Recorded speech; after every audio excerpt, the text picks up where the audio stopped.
内政部最近发函予地方政府，针对明年的扩大租金补贴的专案，要求地方得爱家己负责部分的经费，嘛，互一寡地方政府是真反弹哦。内政部长刘世芳今仔是表示讲，在2021年之前，中央甲地方是做伙按照财力来负担租金的补贴，即嘛有新的财委法，所以就应该爱来做检讨。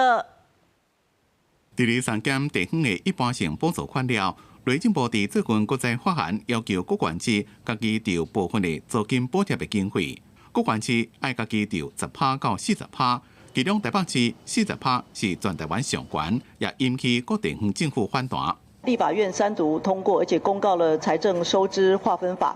那中央的收入减少，那地方的收入增加。那明年呢，在编制预算或概算的时候呢，可能要重新考量一下不同的这个筹编的比率。刘世芳讲，2021年之前，中央地方一直拢是按照财力来负担租金的补贴。主要是因为中央的在税收入创新高，迄当阵的行政院长苏贞昌才会提出由中央全额负担。不过现阶段引用新的财委法，就应该重新考虑负担的比例。就是从这个没有讨论配套的财政收支划分法乱修之后所形成的状况。巧妇难为无米之炊，我们没有钱就是没有钱哈。